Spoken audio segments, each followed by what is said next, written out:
আজ আমার শাশুড়ির বিয়ে, তাও তোর প্রাক্তন প্রেমিকের সাথে। অবাক হচ্ছেন? হওয়ারই কথা। তবে সবাইকে রাজি করাতে আমার কম কাঠখড় পোড়াতে হয়নি। তবু আমার ননদ রূপা একটু বেজার। রূপা, তুমি কি চাইছো না মা বাকিটা জীবন হাসি খুশি থাকুক? অবশ্যই আমি চাইছি ভাবি, কিন্তু এটা আমি মেনে নিতে পারছি না। আমার মায়ের বিয়ে হয়ে যাবে, এটা মনে এলেই আমার দম বন্ধ হয়ে আসছে। আমার মা আমাদের ছেড়ে চলে যাবে, এটা মনে এলেই সব কিছু বিষিয়ে উঠছে, মাথা ফেটে যাওয়ার উপক্রম হচ্ছে। এত বছর পর সে তার পুরনো ভালোবাসার মানুষকে ফিরে পেয়েছে। সে যদি জানতে পারে আমরা কেউ এই বিষয়টা মেনে নিতে পারছি না, তাহলে সে বিয়েটা করবে না। সারা বাড়িতে সাজ সাজ রব, এক নিমিষে তা বিষাদে পরিণত হবে।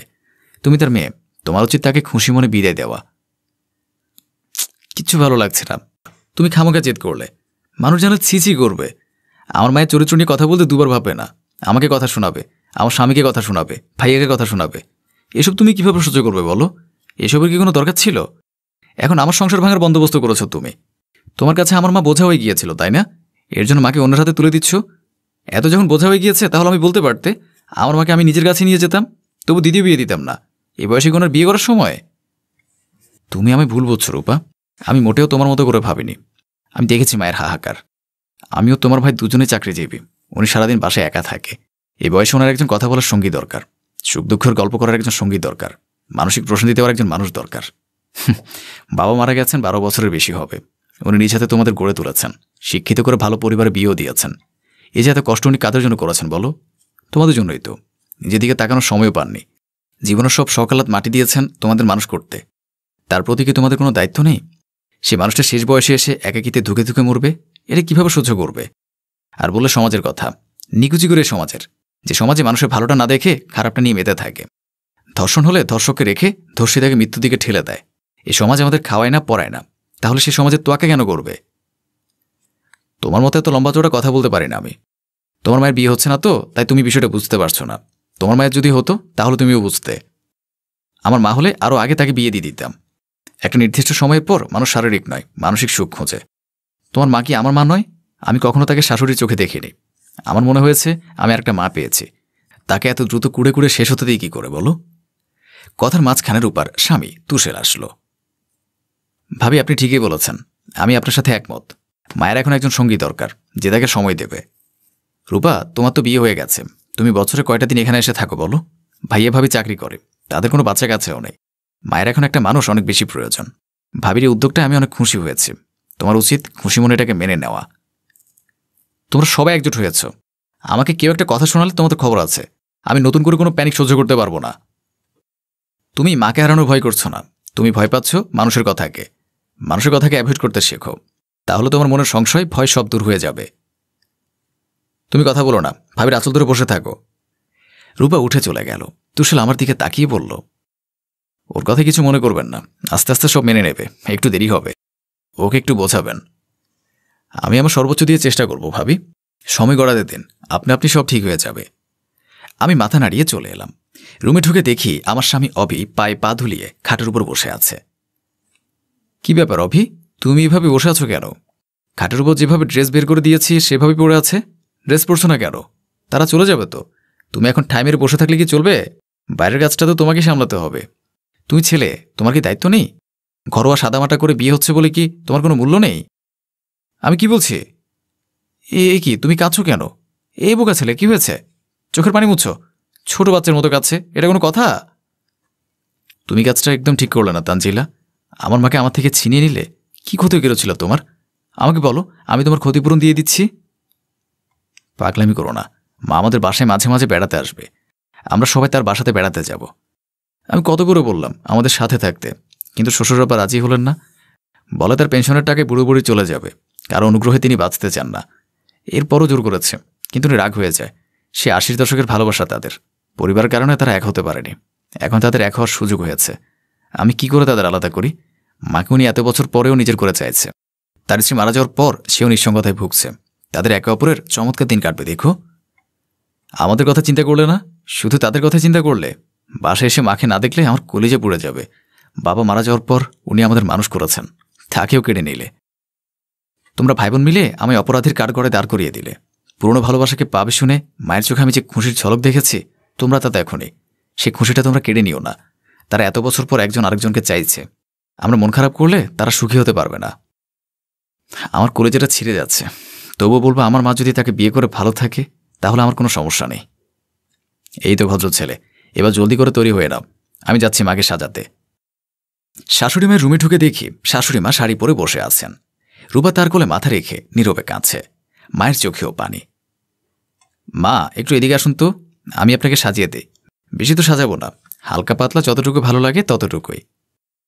দরকার নেই বৌমা, যে বিয়ে তার আবার কিসের সাজগোজ, এক কাপড়ে চলে যাব। এখন কি আর আগের বয়স আছে নাকি? শাড়ি পরতে চায়নি, তুমি জোর করে পরালে। কেমন কথা বললেন মা? বিয়ে তো বিয়েই, বিয়েতে একটু সাজগোজ হয়। কোনো কথা শুনবো না, আমি আপনাকে সাজিয়ে দেবই। তুমি আমার কথা একটুও শোনো না। কত করে বললাম শেষ বয়সে এসবের দরকার নেই, সন্তানদের ছেড়ে যেতে ইচ্ছে করে না। তুমি আমার খুশির জন্য সবার সাথে যুদ্ধ করে বিয়ে অব্দি আমাকে নিয়ে এলে, অথচ সবাই তোমাকে ভুল বুঝছে। মা, তুমি বিয়েতে খুশি? হারানো ভালোবাসার মানুষকে ফিরে পেলে কে না খুশি হয় বল? এর মানে কিন্তু এই নয় যে আমি তোর বাবাকে ভালোবাসতাম না। যদি ভালো না বাসতাম তাহলে তোর বাবা মারা যাওয়ার পর তোদেরকে একা হাতে মানুষ করতাম না। আগে নিজের কথা ভাবতাম, তোর বাবার জায়গায় কেউ নিতে পারবে না। সত্যি বলতে আমার একজন নিজের মানুষ আসলে দরকার রে মা, যে আমার বৌমা বুঝতে পেরেছে। আর তোরা ওকে কথা শোনাচ্ছিস? তোমার খুশিতে আমার খুশি, আমার এখন কোনো সংশয় নেই। মানুষ যা খুশি বলুক, আমার কিচ্ছু আসে যায় না। আমার মায়ের খুশির কাছে ওইসব কিচ্ছু নয়। আমি দুঃখিত ভাবি, তোমার সাথে তখন ওরকম ব্যবহার করা ঠিক হয়নি। কোনো সমস্যা নেই, তুমি বরং রান্নার তদারকিতে যাও, গিয়ে দেখো কি অবস্থা। রূপা মাথা নাড়িয়ে সেদিকে চলে গেল। আমি প্রসাধনী সামগ্রী নিয়ে শাশুড়িকে সাজাতে বসে পড়লাম।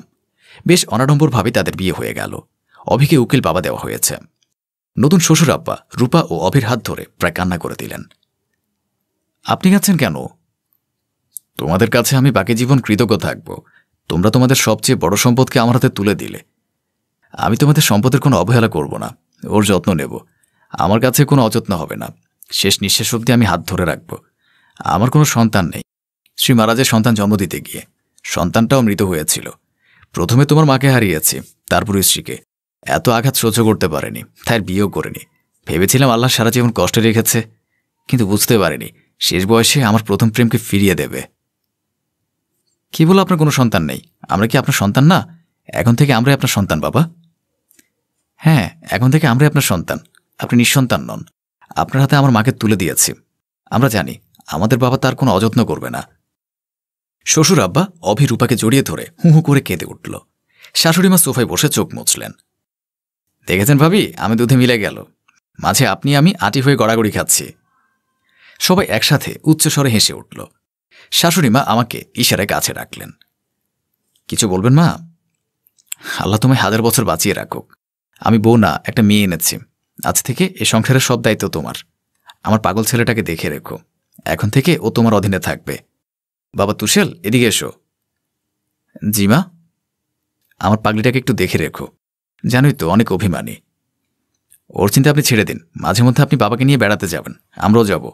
তখন কিন্তু আপনাকে ইলিশ রান্না করে খাওয়াতে হবে। শাশুড়িমা কান্নার মধ্যেও তুষেলের কথা শুনে মৃদু শব্দ করে হেসে উঠল। বেশিরভাগ অবদান তোমার, তোমাকে ধন্যবাদ দিয়ে ছোট করব না। শুধু বলবো অনেক বড় হও। দোয়া করবেন আব্বা। আমার ছেলের বউ মেয়ের জামের সাথে এতক্ষণ কি ফুসুর ফুসুর করেছো তুমি? আমাকেও একটু জয়েন করাও। তুমি বদলাওনি আজাদ, এখন আগের মতোই আছো। পুরনো প্রেমিক বলে কথা। আমি অভির পাশে গিয়ে দাঁড়ালাম। তুষেল রূপার পাশে দাঁড়ালো। শাশুড়িমা আব্বার সাথে হেসে হেসে কথা বলছে। আমার কাছে মনে হলো কোনো যুবক যুবতী বহু বছর পর ভালোবাসার গল্প করতে বসাচ্ছে। সকালবেলা নাস্তা নিয়ে ননদের শাশুড়িকে দেওয়ার জন্য ওই ঘরের দিকে পা বাড়াতেই মিতু বাইরে থেকে শুনতে পেল ওর ননদ তার মাকে বলছে, তোমার ছেলে তার বউকে যে শাড়িটা দিয়েছে সে শাড়িটার দাম তোমার জন্য কেনা শাড়িটার থেকে অনেক বেশি। মাত্র 1 বছরেরও ছেলে বিয়ে দিয়েছ। এর মধ্যে বউয়ের পাল্লা ভারী হয়ে উঠেছে। এখন থেকে লাগাম না দিলে একটা সময় ছেলে বৌমা দুজনকে হাতছাড়া হয়ে যাবে। মিতু বাইরে থেকে মায়ের উত্তর শোনার অপেক্ষা করছিল, কিন্তু মা তেমন কিছু বললেন না। শুধু একটা জোরে শ্বাস নিলেন। হতাশ হলো মেয়ে অনেকটা। সে ভেবেছিল হয়তো শাশুড়ি মা এটার কোনো একটা প্রতিবাদ করবেন, কিন্তু পরের মা পরেরই মা হয়। সে কখনো পরের বাড়ির মেয়ের দরদ বোঝে না। নিজের মনকে শান্ত করে মিতু বাইরে থেকে মাকে ডাকল। আম্মু, আমি আসবো। মিতু ঘরে আসতেই ওর ননদ একটু পাশ ফিরে বসল, যেন এই ঘরে মিতুর আসাটা তখন উচিতই হয়নি। মিতু তাড়াতাড়ি ওড়নাটা ঠিক করে মাকে সালাম করল। তারপর ননদকে সালাম করার জন্য হাত বাড়াতেই ও ননদ বলল, থাক থাক, আমায় সালাম করতে হবে না। এমনিতেও তুমি আর আমি খুব একটা ছোট বড় নই। আর তাছাড়া আমি ততটাও বুড়ি হয়ে যাইনি যে সালাম করে আমার বয়সটা জানিয়ে দিতে হবে। মিতু বিয়ের আগে থেকে জানত ওর বরের একটা 7-8 বছরের বড় দিদিও আছে। মিতু আর নিহার প্রেমের বিয়ে। দুবারই থেকে যদিও বিয়েটা দেয়া হয়েছিল, কিন্তু মিতুকে ভাইয়ের বউ হিসেবে ততটাও পছন্দ ছিল না ননদের। কারণ ভার্সিটিতে চাকরি করা বউ যে ওর নাক কেটে দিতে পারে, এটাই ভয় ছিল মিতুর ননদের। যতই হোক, জিয়ার থেকে মিতু অনেক বেশি পড়াশোনা করেছে। বিয়ের পর 1 বছরও হয়নি। মিতু প্রথম থেকে আর্জি জানিয়েছিল এ বছর ও বাপের বাড়িতে ঈদের সময় কাটাতে চায়, কিন্তু শাশুড়ি মায়ের অমত ছিল, তাই আর যাওয়া হয়নি। এবছর নাকি ওর ননদ ঈদের কদিন ওর বাপের বাড়ি আসতে চেয়েছে। মা একা হাতে সবটা সামলাতে পারবে না, তাই মিতুর আর যাওয়া হলো না। বাপের বাড়ি এসে ননদের ছেলে মেয়েদের নিয়ে ঘুরে ঘুরে ঈদের মেলা দেখেছে।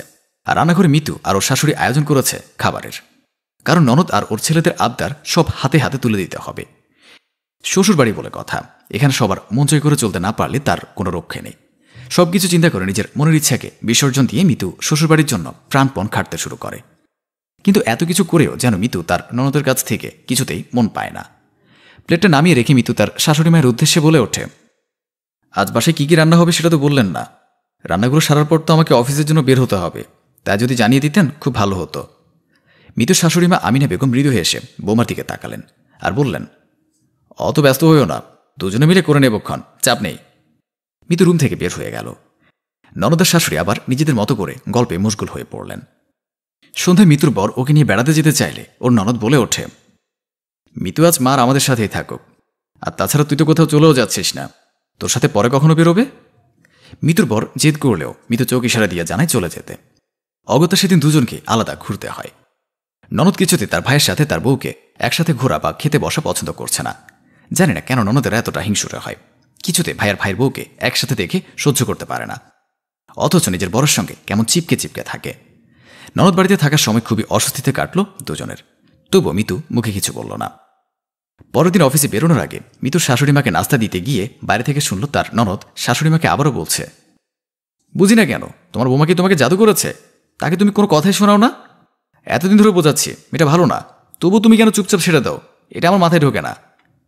মিতু এরকম একটা কথা শুনবে ভাবতেই পারেনি, অথচ বাড়ির সকলের জন্য বেশ দাম দিয়েই জামা কাপড় কেনা থেকে শুরু করে ননদের জন্য বেশ ভালো উপহার দিয়েছিল মিতু নিজে। মিতু ননদের শাড়িটাও তার মতোই দামি ছিল। আগের দিনেও এই শাড়ির দাম নিয়ে ননদ মায়ের কানে উল্টাপাল্টা কথা বলেছে। সেদিনও মা চুপ ছিল, আজও একইভাবে মা চুপ করে আছে। মাথা নিচু করে ঘরে প্রবেশ করার পর মিতু মায়ের মুখের দিকে মলিনভাবে তাকিয়ে রইল। তারপর ভাবতে শুরু করল, শাশুড়িমা কেন কিছু বললেন না। মা তো নিজেও জানে শাড়ি দুটো একই শপিং মল থেকে একই দিনে কেনা, দুটো শাড়ি খুব ভালো, শুধু রং দুটো একটু আলাদা, দামের পার্থক্য খুব একটা বেশিও নয়। শাশুড়িমা তো সবটাই জানতেন, তাহলে একটা জবাব কি উনি দিতে পারতেন না? নাকি সত্যি শাশুড়ি মায়েরা এমন হন? খুব হতাশ লাগছিল মিতুর। ও বুঝে উঠতে পারে না সারাটা জীবন ও কিভাবে এ বাড়িতে কাটাবে। দিনের পর দিন যদি এভাবেই উনি বৌমার দোষ শুনতে থাকেন, তাহলে একটা সময় উনি নিজেও শুধু দোষটাই দেখতে পাবেন। একটা দীর্ঘশ্বাস ছেড়ে চলে যাচ্ছিল মিতু। হঠাৎ শাশুড়ি মা হাত দুটো ধরে বৌমার মাথায় হাত বুলিয়ে বললেন, শোন, তুই আমার কাছে কতটা দামি সেটা আমার ছেলে 1 বছরে বুঝিয়ে দিয়েছে। নিজের মেয়ের সামনে নিজের হাত থেকে বালাজোড়া খুলে বৌমাকে পরিয়ে দিয়ে উনি বললেন, এটা তোর প্রতি আমার ভরসা রাখার উপহার। জিয়া তোকে এত খারাপ কথা বলল, তবু তুই চুপ করে থাকলি। আমার ছেলেও যদি কখনো তোর জন্য আমার কাছে খারাপ কিছু বলে, তবু আমার বিশ্বাস হবে না, কারণ আমি তোকে যতটা চিনেছি ততটা আমার ছেলে মেয়েকেও আমি চিনতে পারিনি। তুই একটা খাঁটি হিরে, তোর মতো মেয়ে পাওয়া প্রত্যেকটি শাশুড়ি মায়ের সৌভাগ্য। যা তো জিয়ার জন্য ফ্রিজ থেকে কিছু মিষ্টি নিয়ে আয়।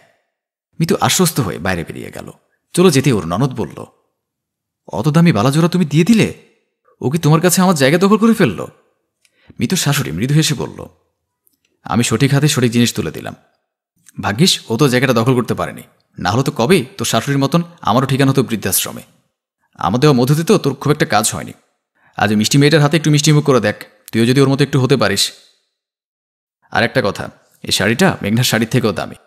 রোজ তুই শাড়ির দাম তুলে আমাকে খোটা দিস, কিন্তু তোকে আমি কোনো উত্তর দেই না। আজকে মনে হলো তোকে উত্তর দেওয়ার প্রয়োজন আছে। তুই যদি আমার নিজের মেয়ে না হতিস, তাহলে হয়তো উত্তরটা তোর গালেই পড়তো। আমার ব্যর্থতা, আমি তোর মনের চোখটা তৈরি করতে পারিনি, তাই হয়তো তোর চোখে পড়েনি এর মূল্যটা। এবারও মিতু মিষ্টি নিয়ে ঘরে আসার সময় বাইরে থেকে সব শুনে ফেলল শাশুড়ি মায়ের কথাগুলো। আর ওর মনে হলো হয়তো জীবনে একজন সেরা অভিভাবক পেয়েছে সে। এজন্য আমি আপনাকে এত ভালোবাসি। আমি জানি আপনি নিরপেক্ষ কথা বলতে জানেন। আপনি আমার হয়ে কথা বলেছেন, সেটার থেকে বড় বিষয় আপনি সত্যের হয়ে কথা বলছেন।